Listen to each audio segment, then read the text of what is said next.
Luke, welcome on the podcast, my friend. Thank you. Happy to be here.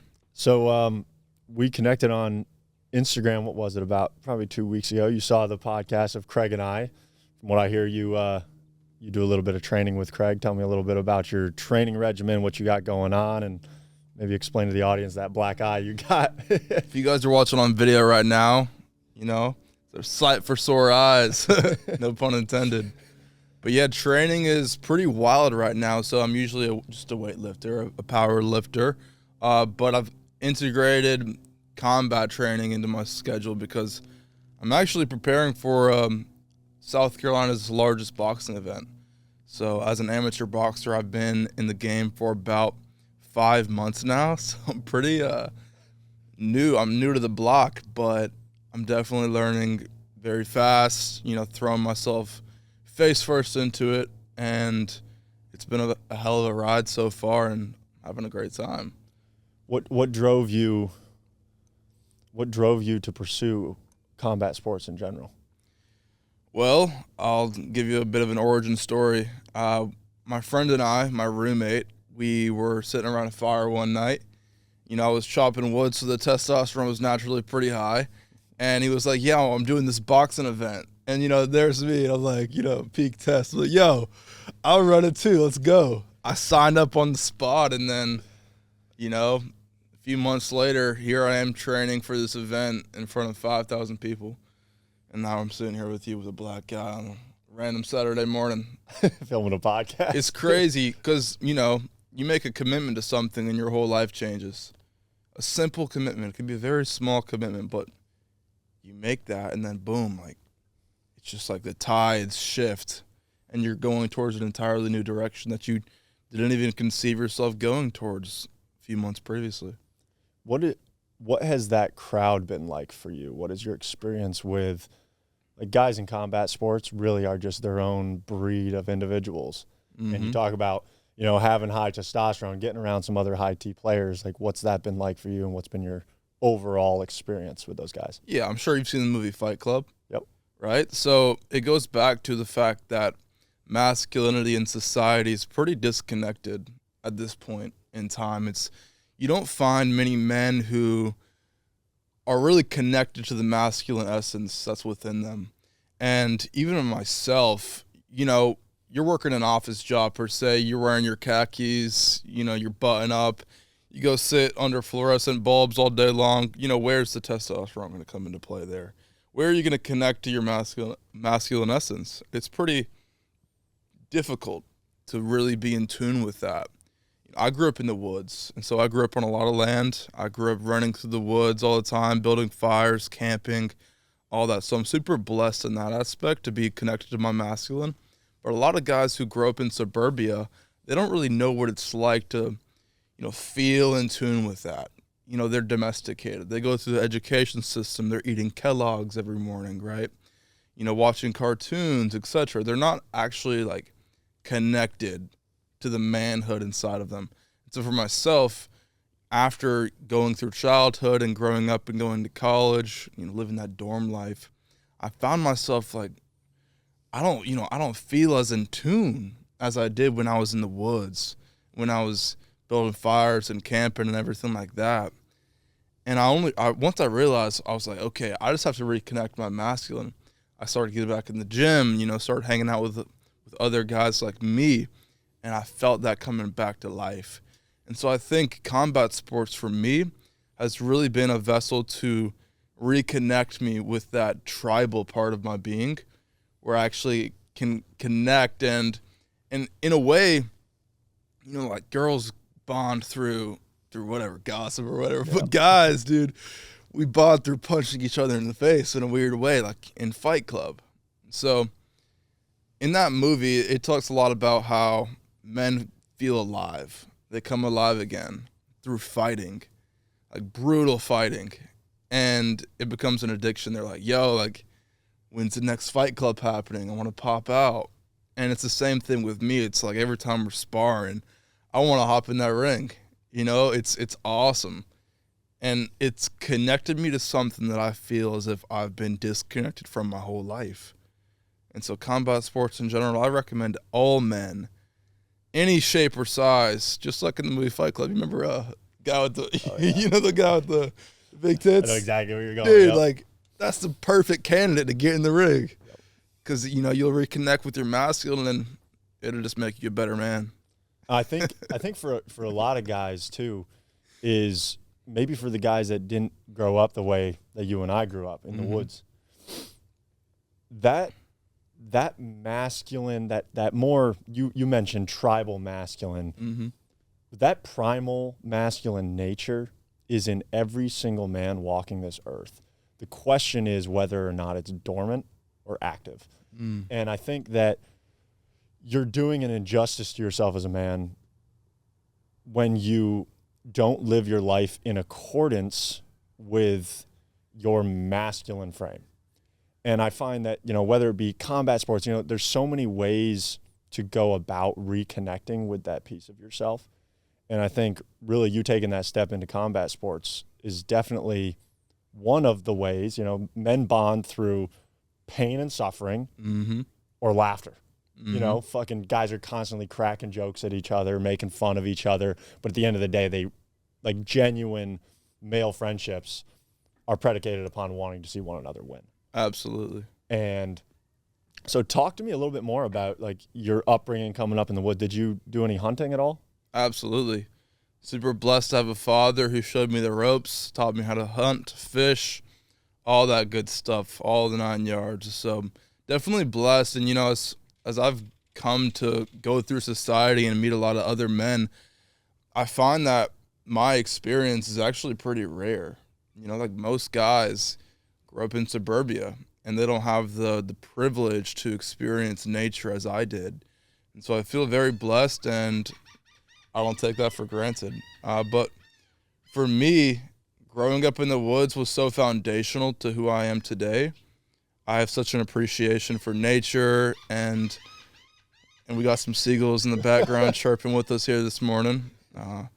You know, this is nature right here, though, speaking to us. And a lot of people are disconnected from this, right? Like, they don't spend a lot of time outside. The majority of humans spend the majority of their life inside. And I think that's not natural with how we're supposed to be. And in my childhood, I felt so connected to everything, the world, God, myself. And I really correlate that with the amount of time I spent in nature. I think humans should spend the majority of their life outside in God's creation.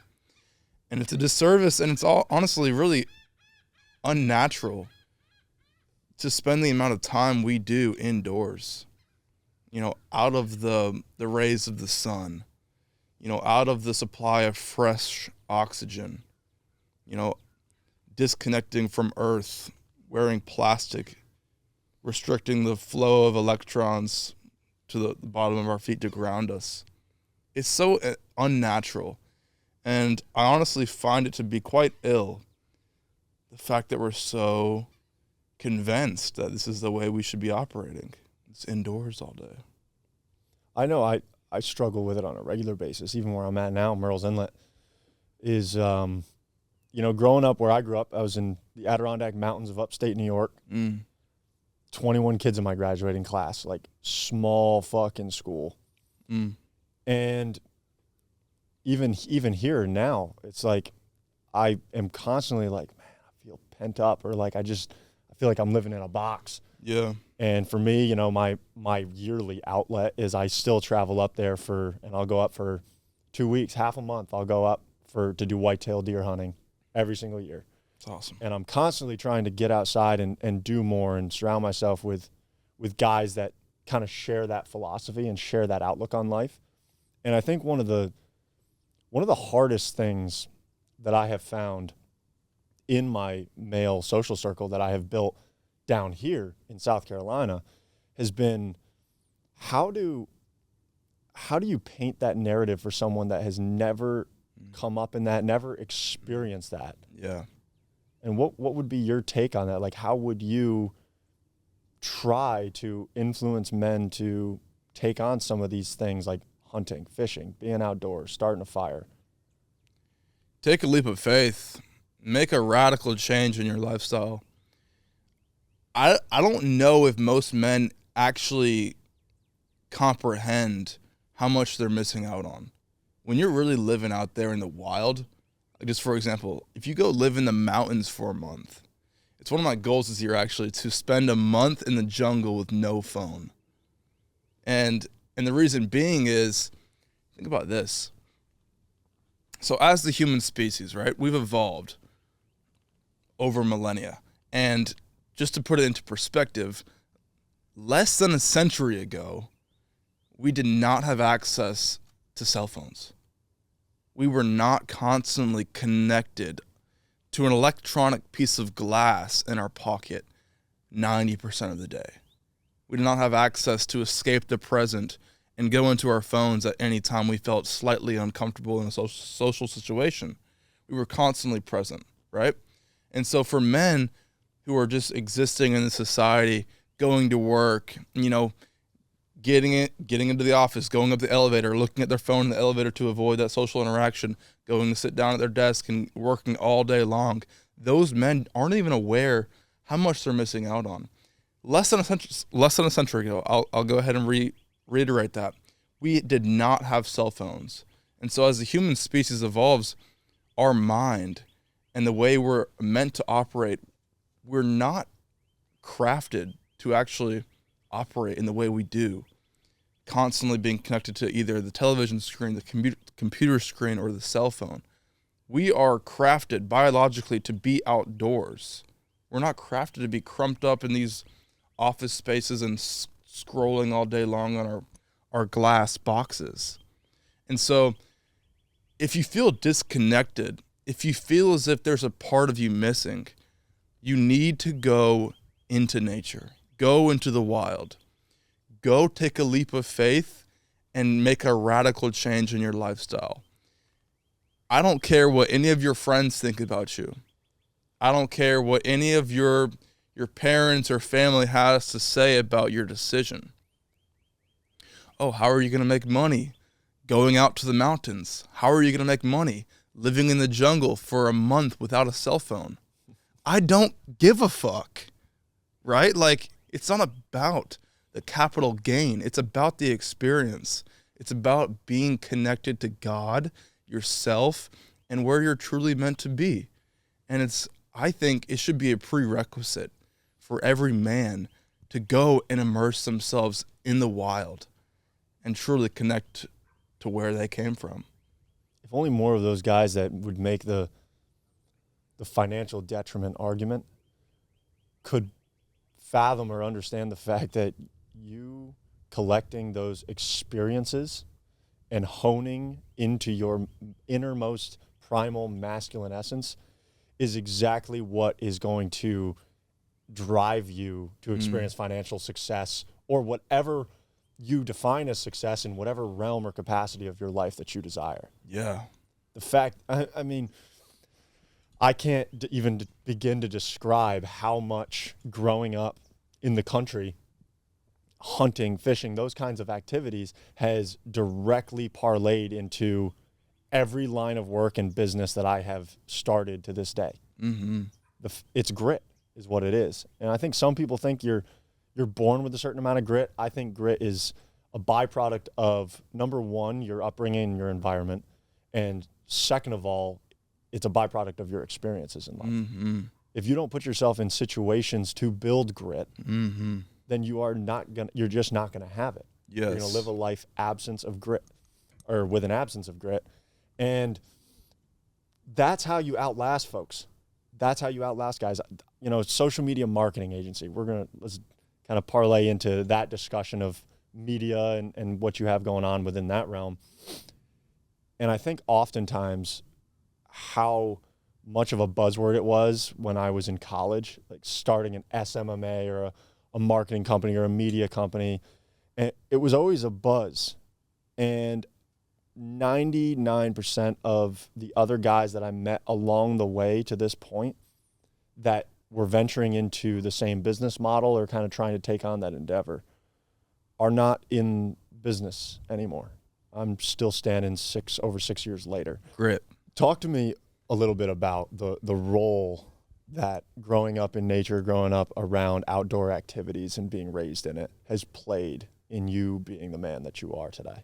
Absolutely. So I found myself to be very blessed in comparison to when I speak to most men about their upbringing. My father, I'm very grateful that allowed me to experience nature at the young age that I did, taking me hunting, fishing, camping, taught me how to build a proper fire. And all of these things are such blessings that I don't take for granted. Growing up, I was like, this is just normal. But as I talked to other guys and I learned about their upbringing, most guys spent their mornings watching cartoons, like eating Kellogg's and stuff like that.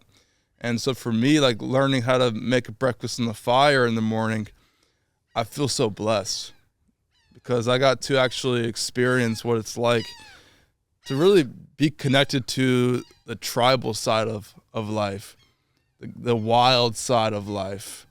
And to me, that's the most incredible way to actually exist, is just out in the wild. And so for me, it's been so integral in creating the man I am today, because I have such an appreciation and love for this world and nature. And without that experience in my upbringing, I don't think it'd be anywhere close to what it is now. How have you found that the primal masculine in you, like having that connection, how have you found that to play it out in other realms and capacities of your life, be it in business, real estate, your media company? Like, what ways have you felt that connection has directly translated in your ability to grow in other realms and capacities that maybe are not correlated necessarily? When you spend a lot of time outdoors in nature, there's a lot of good moments, but there's also a lot of moments where you find yourself to be uncomfortable. Like, let's say camping outside in the winter. You got a sleeping bag, but the whole night you're freezing cold, and you have to push through that pain and just find comfort in that discomfort. And so there's a lot of ways where nature can teach you lessons. And I find that to be so integral in actually operating as a man. Because as a man, you need to face discomfort. You need to be lifting weights. You need to be having conversations that are difficult about business, meeting other guys. It's like there's a certain connection you have to God, to nature, whatever you call it, when you speak to someone who spends a lot of time outdoors, and you can feel it. Like, you talk to a guy who spends a lot of time in nature versus you talk to a guy who sits in a cubicle all day long.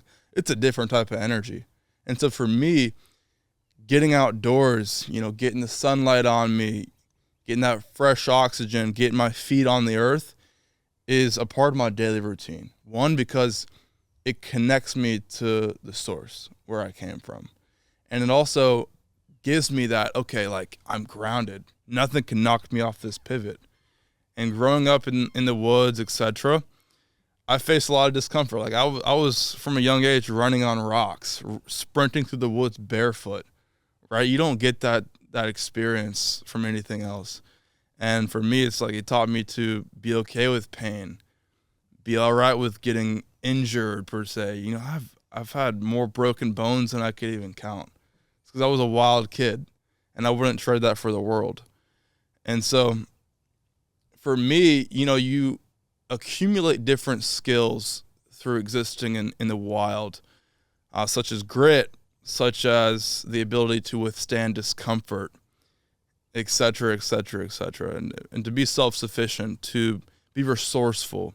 If you're making a fire and, it just rained the night before, you have to go find dry wood, dry leaves, so you can cook your breakfast. Whatever the case may be, it teaches you lessons, resourcefulness, perseverance, the ability to withstand discomfort. All these are such integral, useful traits to actually parlay into manhood, into business, into life, socializing. The list goes on and on. So you can develop a ton of great skills just existing in the wild. And so I recommend every man to get out there and experience it for themselves. I would 100% agree. Mm-hmm. Very similar upbringing. My father was a fish and game warden. We spent all day, every day, hunting or fishing or in the outdoors doing something. Wow. And I find that, I oftentimes think to myself, if you don't learn to be comfortable in uncomfortable circumstances, then you will never know what it's like to be truly comfortable in comfortable circumstances. And I think to really delve into that, my ability to be comfortable when life is good is because I know that I can remain comfortable if life is not going so good. And that's where I believe that grit is built. To me, that's the foundation of grit. Wow. So you can truly appreciate the good times because you've gone through hard times. That's precisely correct. And not to mention, when you've gone through hard times and you realize and you feel that pain, that suffering in that moment, you understand to the full extent the reality of those situations and the fact that they can happen. And when you are in, like, everybody's good when life is good and and then all of a sudden shit hits a fan, or you have a financial crisis hits, or some shit hits the fan, it's something's always going to break. And I think that a man's comfort, especially as a man, being in many cases, and what I believe should be the provider, the protector for his family, I think that the day-to-day comfort, and it may not look like comfort from an outside perspective, but the comfort on an internal level is in knowing that regardless of what comes your way, you're going to be able to handle whatever it is and ensure that you are continuing to protect and provide for your loved ones, for your circle, for your tribe, regardless of the circumstances. Absolutely. And I think if you don't go through that pain, that discomfort, to really craft yourself and to become the man capable of withstanding anything that life throws at you, you're not going to be a suitable protector or provider. It's these experiences, as small as being in nature and experiencing some discomfort, that actually craft you into the man capable of withstanding life's hardships with perseverance. I'd like to ask you, like, what are some qualities and traits that you look for in the men that you choose to surround yourself with? Energy, enthusiasm, and ambition. I think the main trait that really determines whether or not someone is good to have around for the long term is their ambition. Do they have a vision of the future that's grander than their current reality, that they're chasing and pursuing every single day? Because the men that are on a mission are the ones that will infect you with that energy that will fuel you to actually chase your own. And so I think, it's similar to how dogs are your mirror, right? When you look at the person, like the owner of a dog, and their dog, the dog is usually very similar energetically. It's because they mirror each other. And humans are the same way. So I'm not sure if you knew this, but like, just for example, we have mirror neurons in our brains. So ironically enough, notice where our hands are both. His hand's right here on his side. That hand's holding the mic, the outside hand. My outside hand's holding this mic, and my hand's right here. We're mirroring each other subconsciously. We're not even consciously doing it. And it's because who you surround yourself with, you will become.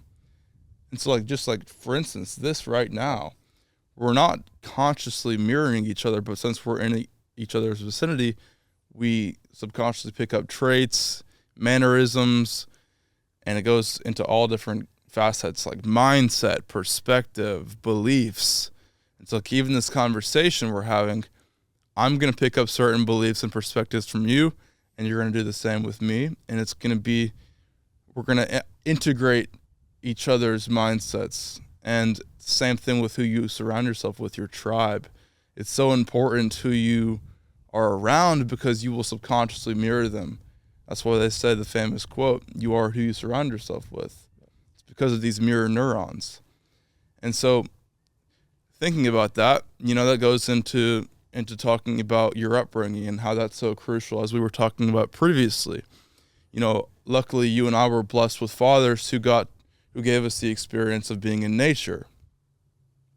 When you're growing up and you're becoming who you really are, you're going into your personality, you're crafting who you are as a person, your mirror neurons are in full effect. And so the first 7 months of your life, you actually mirror your parents, the way they talk, the way they move, everything about them.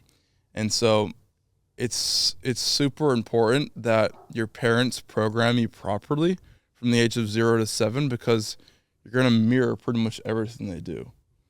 And you don't mirror people as much after the age of 7, because that's when you really kind of stamp your identity, but you still do it for a large part of your life. And so your coworkers, your friends, your spouse, you mirror all these people, chemically within your brain. And so who you select to be in your vicinity is actually extremely influential. And that's why I say you should always be ruthless with who you consider to be your friend and who you allow to be within your energy, because it's a major factor when it comes to determining your perspective, thoughts, and mindset, which will then determine your destiny and who you become. And so, if you want to actually control your destiny, you have to control your circle first, because it's so influential. I couldn't agree more. It's also, I think, having that right group of guys around you as well very much shapes your capacity for enduring that suffering and pain component that we talked about. It's, going to the gym or boxing for you, taking on these physically challenging tasks with a group of guys. And it's really cool to me, to see that competitive nature, that natural masculine competitiveness that kind of uproots itself in those situations. So I kind of want to like parlay the conversation a little bit and let the audience know a little bit more about like what it is that you do. Mm-hmm. And I'm also curious myself, being that this is our first time hanging out, but tell me about what kinds of industries and capacities that you are involved in your professional life. Well, currently what I am and what I do, I don't like to put labels on myself. I think a lot of people like to label themselves and their identity with their profession, right? Like, I'm a doctor, I'm a lawyer, or whatever the case may be. But for me, I'm a human being chasing freedom and chasing impact. And so I do that through many different mediums. For instance, to attain freedom in this society, you need a certain amount of financial abundance to do so, to be able to provide and unlock the life you want, location freedom, etc. And so I'm pursuing real estate, and I am pursuing my media company. And these two mediums allow me to support myself financially and continue to build that nest egg, which I'll then use to fund my dream of filmmaking, which is the medium I'll use to influence people. And so real estate and media, those two things are funding my dream of being able to create movies and films that move people and inspire others. So who I am and what I do, I like to separate from my identity. I think most people like to label themselves as a lawyer or a doctor, and that's pretty much all that go into it. They're surface level. They have an occupation, and that encompasses who they are as a person. But for me, I'm a human being chasing freedom and influence. So freedom and influence. Freedom, I'm chasing through the medium of real estate and my media company to grow my finances, to be able to unlock location freedom, time freedom, etc. Right? But my pursuit of influence, I'm pursuing through filmmaking, through making movies and films and acting. And so real estate and my media company and filmmaking, they don't actually encompass who I am. I don't identify with them. I don't say I'm a realtor. This is just something I do. And the main reason I'm here, I feel intuitively, is to influence others, to spread perspectives, to spread inspiration. And that's through the vessel of filmmaking. So as we were talking about earlier, Society is so enveloped and encompassed by screens all day long. The human race, their attention lies on screens, whether it be the television, the computer, or the cell phone. And so where can you influence people? You influence through the screens. That's why I got into this industry of media and filmmaking, etc., is because I understood that's where the attention lies. And I can imagine that's why you do this podcast, is because you're tapping into where the majority of the attention is. And so, similar to you, it's this right here, speaking on this podcast and sharing our perspectives is a way that we can impact others. That's why I love doing things like this. It's because it's what I'm all about. It's what I'm chasing. And so that's my pursuit currently. But again, at the end of the day, I don't identify with being a real estate agent or a media company owner or even a filmmaker or an actor. I identify as a human chasing freedom and influence. And these are just my day jobs. You're a very well-spoken individual. You have a way about you, and I recognize this even just watching a podcast that you had gone on with a buddy of mine. And one of the first things that I recognize with you is that you have a very calm and calculated way of speaking. And I think a lot of guys in particular, when it comes to when they jump on camera, or they're being recorded, or they're just trying to make connections, like when there's something they're trying to gain out of a conversation, a lot of guys end up stumbling over their words because they're so caught up in that internal monologue and that initiative of trying to accomplish or attain that goal. And my question for you would be, how have you honed the craft of communication in the way that you have? By removing the fear, and also by removing the agenda of trying to present a facade. So I think in order to have proper communication, you have to remove the intention of trying to display a certain appearance, or trying to display or convey a certain level of intellectual capability to impress the other person, or to win a friendship, or whatever the case may be, whatever intention you have. Because in doing so, you actually sacrifice your authentic communication. And I think the main thing that restricts proper communication is that fear. And like you were saying, most people go into a conversation and they have an intention. They have, an agenda they have to meet, whether that be a business connection, whether that be a friendship, or even just trying to uncover certain information or knowledge that they're after. But for me, when I go into a conversation, my intention is to simply say what's in my mind, fearlessly, no matter what it is, no matter the repercussions I may face for saying what I believe in. And that fearlessness actually allows me to authentically communicate and to say what I want to say off the cuff and be calculated with it as well. But the main thing for me is just being authentic. And so most people, I'll put it that way, most people believe they're authentic. But in reality, they're just an accumulation of beliefs and thoughts that were implanted into them or programmed into them by other people. Most people are actually just a reflection of what they've been programmed. And I've had to do a lot of work and a lot of deep reflection to uncover who I truly am as a person, and it's still a daily practice.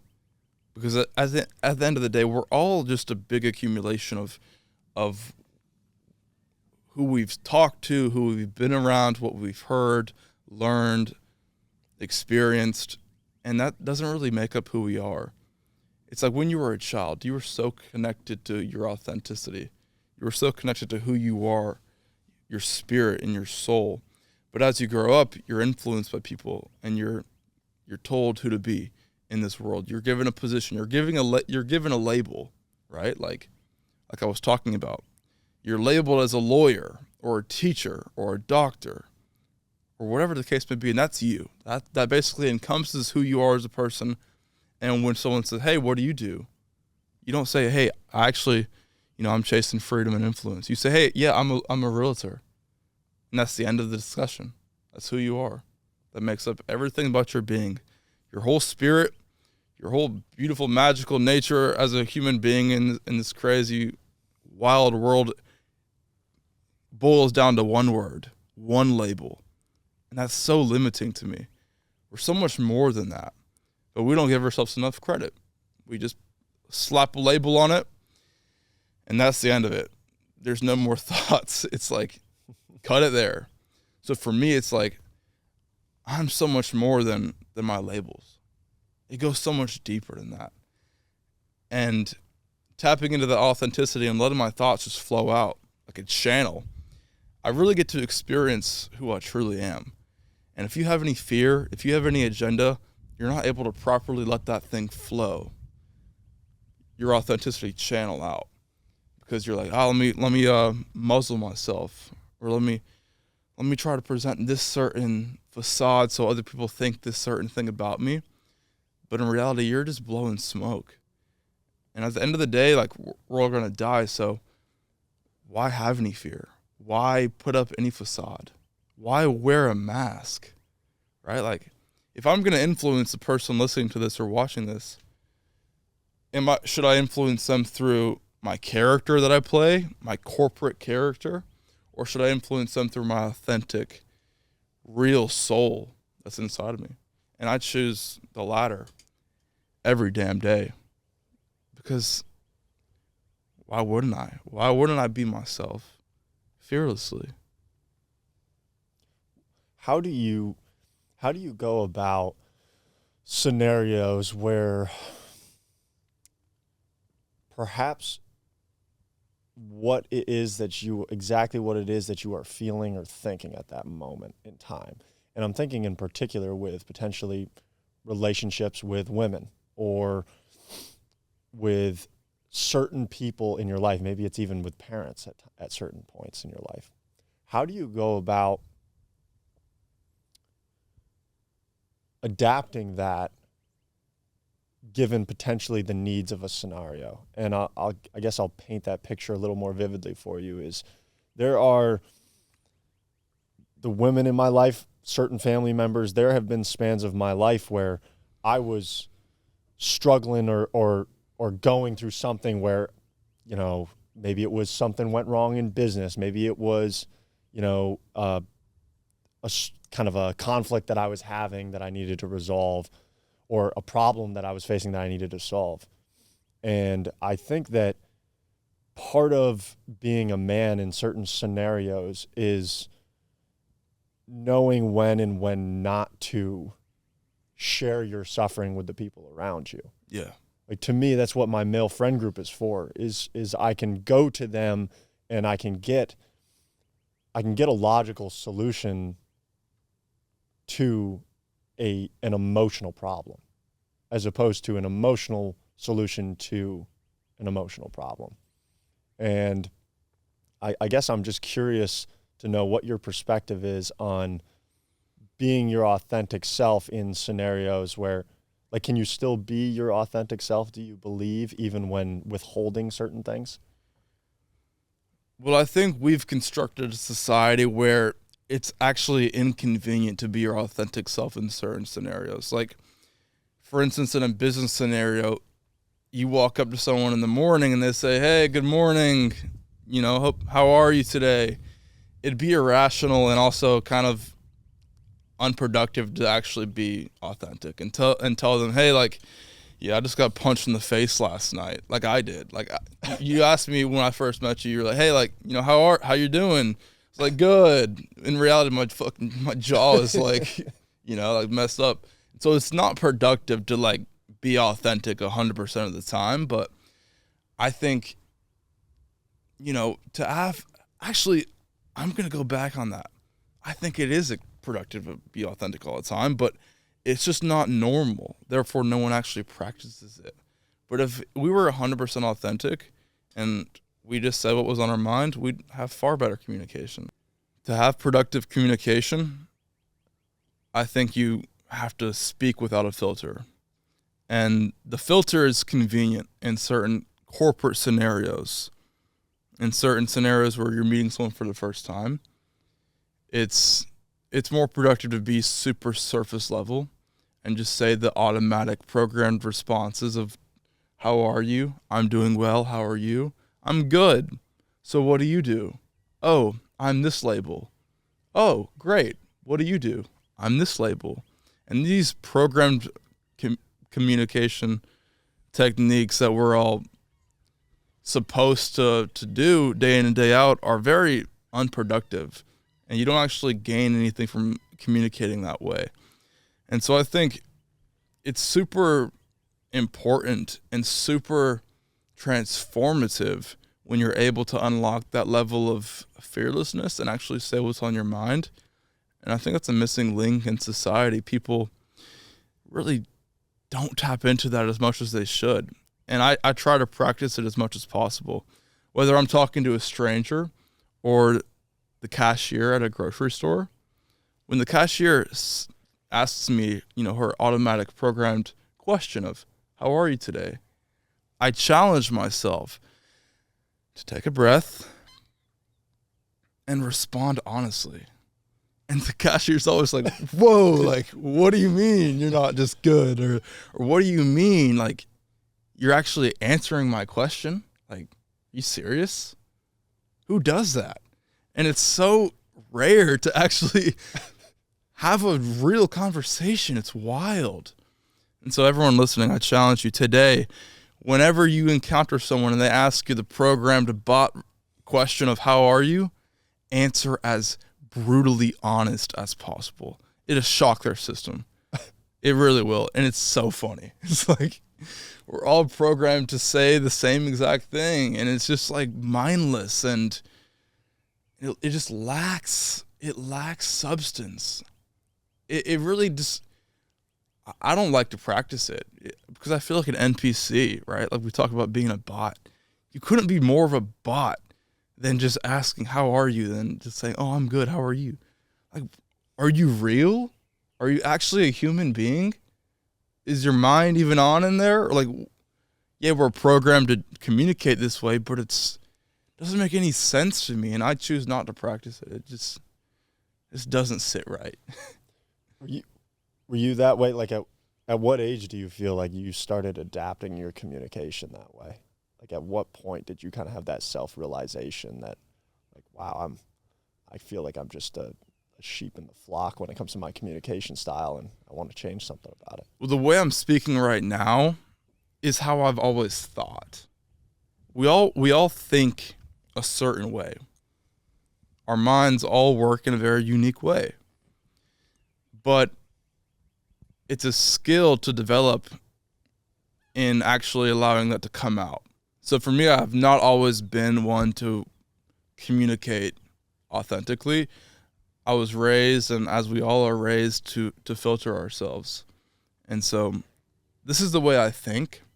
The way you're hearing me speak right now is just the way I think. I'm not even filtering myself for a moment. I'm not even giving myself permission to filter myself. And to get to the point where I'm at in communication, you have to really dissolve your fear of perception.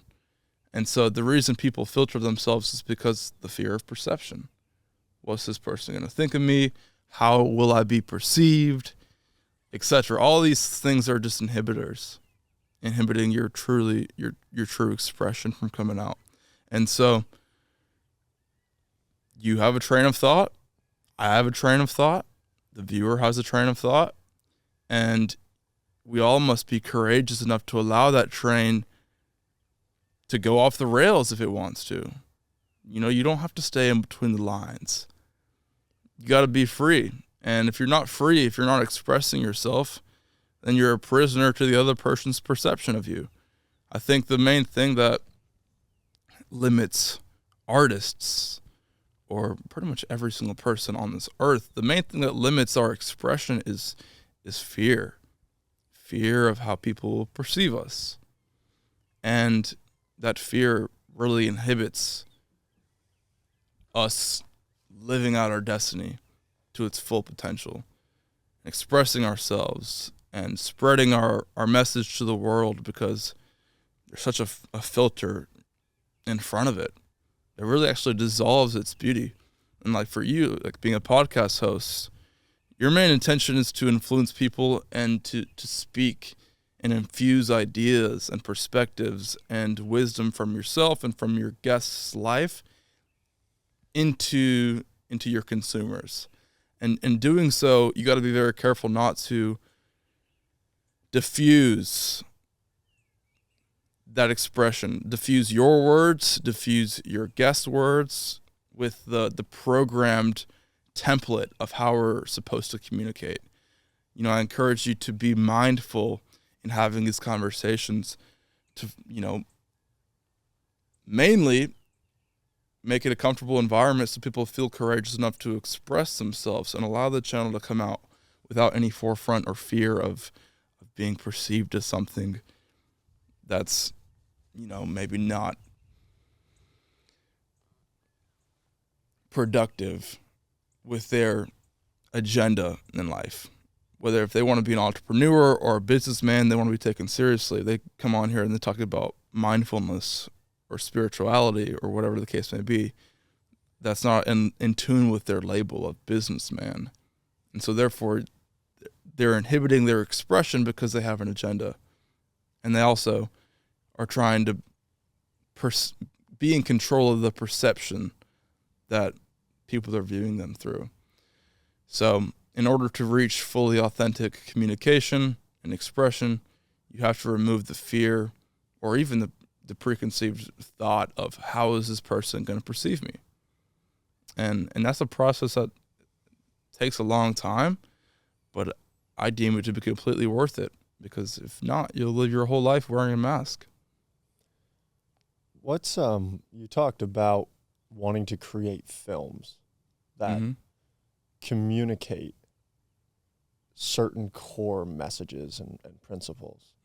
Talk to me about what some of those ideas or core messages are that you hope to one day communicate through film, and what your plan is in order to create that reality for yourself.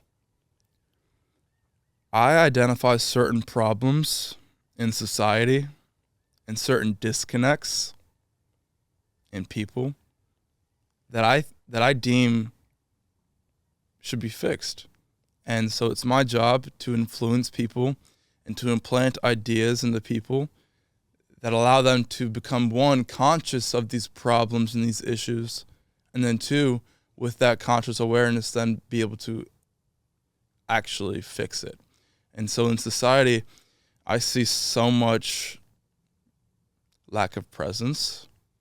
I see a lot of self-conscious perception control, like I was just speaking about. People try to change who they are so they can fit in, be accepted, be like the crowd.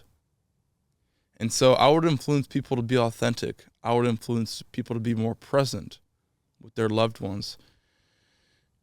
As you and I exist in society, I'm sure you're aware of this as well. People aren't really there. You know, when you're on a bus or walking on the sidewalk or in an elevator or even in a conversation, a lot of people aren't really there. Their minds are elsewhere.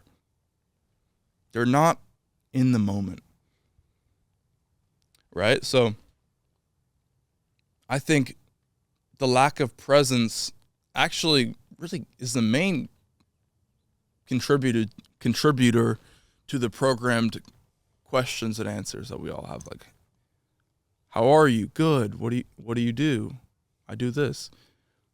These all come up because of lack of presence. If I was truly present with someone, like the cashier, for example, and we were both in the moment together, and they were completely present, they wouldn't ask me, how are you? You know, they would look at me and they would notice a certain thing about I was wearing or how I looked or my energy. They would gauge me and they would ask an actual real question. And so the lack of presence in society is actually, I think, the main cause of so many issues and so much disconnect. And people are living their life on autopilot, basically unconscious, because they lack presence. They lack presence because their mind is occupied elsewhere, whether that be in the past, the future, or in some scenario that they're thinking about. But if we were all 100% present at all times, it would solve the majority of society's problems. I think it's honestly a matter of disconnecting from technology, which is one of the main reasons I'm going to spend a month in the jungle without a phone. Like I said, less than a century ago, the human race was mostly present. Like our parents and our grandparents, they operated in reality, in society, present. They didn't have a way to escape the moment or the scenario by just taking their phone out and scrolling. They were there. They were stuck in it, and it forced them to be present. And that's why, like, honestly, I think a lot of society is depressed or disconnected. It's because in those moments when they should be present and enjoy their surroundings, they're elsewhere. And they don't see the beauty. They don't see the magic. They're unconscious. And the lack of consciousness equates to lack of enjoyment of this experience. I think being truly present, 100% here, that is when and only when you are actually able to see the magic of reality. And for me, that's a message I absolutely will be communicating through my films, showcasing the magic of reality. I think we kind of lose sight of the fact that this place in which we all reside is very strange. Doesn't make much sense, right? You know, like you hear stoners and you hear hippies talk about this all the time. Like,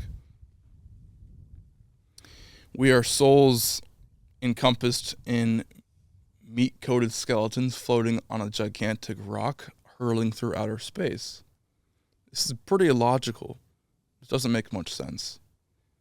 And the fact that we're able to communicate and have our own thoughts and experience pleasure, pain, all the emotions, you know, doesn't make so much sense. It's pure magic, and people don't really see that. You know, when they look at a tree, they just think, okay, tree, and they label it, and they stop thinking. But if you're awake and you're conscious, you look at a tree and you're like, wait, let me take that label off and actually look at this thing objectively. This comes out of the ground, and it grows, and it sources oxygen to us, and then it dies, and then it goes back into the earth, and then it regrows, restarts its cycle of life. These thoughts don't come to you if you're asleep, if you're unconscious. If you just look at the world and you have all these labels in your mind, right? The labels halt your thinking, right? So that's why when you ask me what do I do, you know, I didn't give you a label because it stops the train of thought, right? Like if I would have just said, yeah, I'm a realtor and I have a media company, done thinking. You're done. You may ask me a few questions about, okay, what do you do? Like residential, commercial, but like, you know, like that doesn't go into the root of who I am. And so I try to eradicate labels when I'm going through this life. I'm like, labels just make you stop thinking. You don't go into the source of anything. You don't uncover anything of substance. And so I would absolutely implant the conscious awareness of how magical reality is through my films. And that has been one of the most transformative awarenesses that I've picked up in the past decade that, you know, I attribute so much happiness to and so much peace and bliss, because that awareness of being conscious and like truly seeing the magic, it just basically frees me from from so much bullshit I had before I woke up to that. Like caring what people think about me, etc. It's like when you wake up, you're like, wow, like this makes no sense. Reality in itself. Like nothing, it doesn't matter. And you're free, you're liberated from all this baggage and all these chains you carry around. You're liberated, you're free. You realize you're just a spirit temporarily here, then gone. It's like, do whatever you want with this life. It's pure magic. How does that perspective tie into your faith? And what role does faith have in your life? I attribute that perspective of seeing reality as pure magic, pretty tightly to my faith in God and Jesus. God and Jesus, it's also all magic. Like it purely is a miracle that we're here, that God exists, that nature exists, and we all operate collectively and collaboratively, and everything works in perfect order. It's all magic. And so faith and this perspective go hand in hand, right? Like it all ties in seamlessly. But for me, faith is an integral part of my courage. Because I know that God is on my side. And so I'm unshakable. You can't knock me off my pivot. Nothing can combat God. If he's truly with you, nothing can be against you. And so for me, faith is an integral part of my liberation, to speak authentically and fearlessly and say what's on my mind, because I fear nothing. I only fear God. Well said. Mm-hmm. Well said. Has that always been a part of your life from an early age? Were you raised that way? Yeah, I was programmed that way. So I was programmed to go to church, to believe in Jesus, but that wasn't truly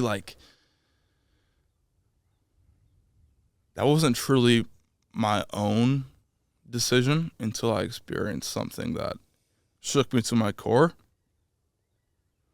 that would make it illogical not to believe in God.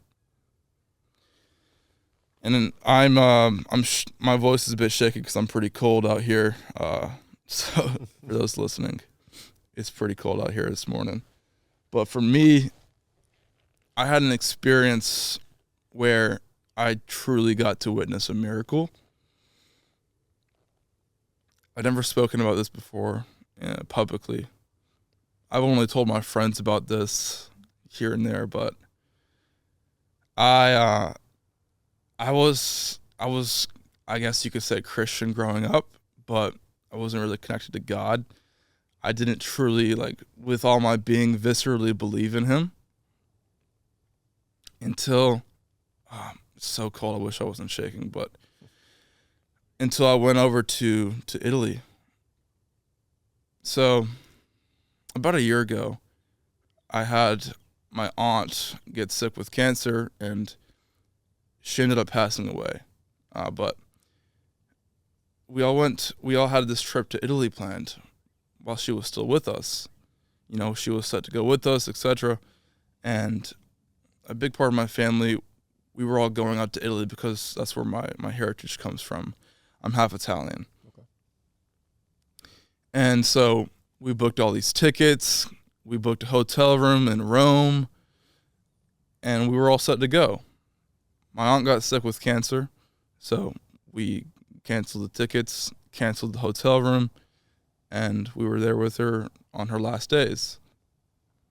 And about a month or so after her passing, and we were there for our family members, and, we were all just going through that, we decided that my aunt Anne-Marie, would want us to still go to Italy. So we rebooked the plane tickets, we rebooked a new hotel, which is an important part of the story. And we all packed our bags and went on our way.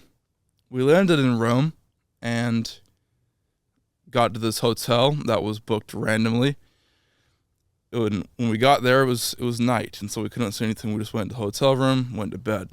The next morning, we all wake up, and I hear a church bell across the street.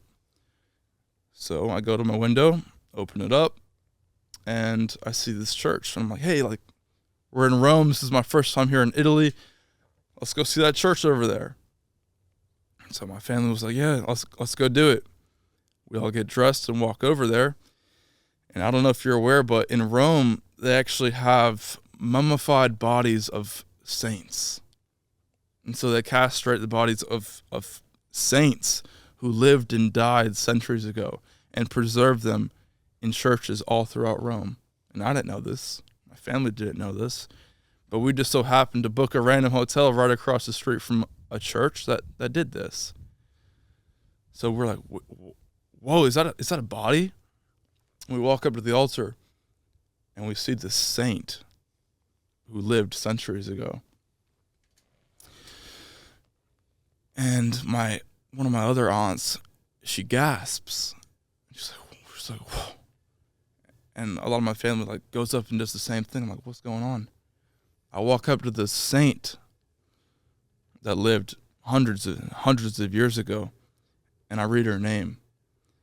This saint's name is Saint Anna Maria. My aunt, who passed away previously, is named Anne Marie. And Saint Anna Maria is the only saint with that name out of thousands and thousands of saints that ever lived in all of human history. There's one Saint Anna Maria. And this saint's body was preserved in the church directly across the street from the random hotel room we booked after my aunt's passing.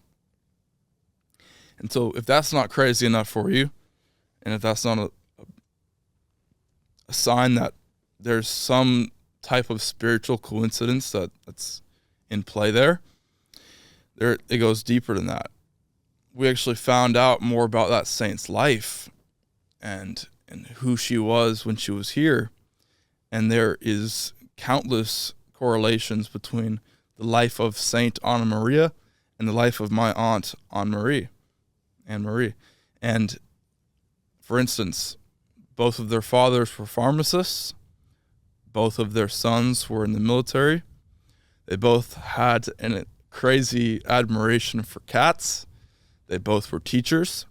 They both died in the same month and born in the same month. And there's countless other iterations of correlations between their experiences. And experiencing that, it was so trippy. It was so wild. It was so magical. I'll never be the same. And I'll never doubt the existence of that spiritual magic that I experienced so viscerally. Like, you guys can hear this story. I can tell you this story, but you weren't there in that church. You didn't feel the goosebumps. You didn't see your family gasp and cry like my mom and my aunt did. And that changed me to the core. Like, I'll never be the same. And, you know, I really hope and pray that everyone listening to this can experience something similar, because I truly feel blessed that God picked me and my family to actually be there and have that experience, because it gave me unshakable faith. And that faith is what fuels my courage to be and say and to do exactly as I want, be who I want to be, fearlessly. It's like, I know God's on my side. There's nothing left to fear. I appreciate you sharing that story, man. Absolutely. If there's one thing, one direct word of advice that you could give to the audience to help someone out there to find presence today, what would that word of advice be? Breathe. Your breath will connect you to the moment. I think when you lack conscious awareness, you lack control of your breath. But your breath is what brings you back to the present. Like people say breath is what connects you to God. Like when you inhale and exhale, it actually kind of sounds like Yahweh. Yahweh is another term for God. So Yahweh. So breath is actually how you connect to the presence. Present is actually how you connect to yourself. And so I think if you feel a lack of presence, just connect to your breath. Become mindful and deliberate with your inhale and exhale. And put your phone down. Observe your surroundings and be here. Be here now. And that's where you'll truly find your bliss and your peace. I appreciate that message. Luke, it's been an absolute pleasure having you on the podcast. I'm sure we're going to have some other stuff here to come in the future. Thank you for inviting us to this beautiful space to record. Absolutely. Not every day you get to film something like this outside. And I guess lastly is where can the audience find you and connect with you? You guys can connect with me on Instagram at Luke Parker Hill. And it's been a pleasure being on the podcast. I appreciate having an authentic conversation. And I hope to do it again sometime. Absolutely, man. It's been a pleasure. Yes, sir.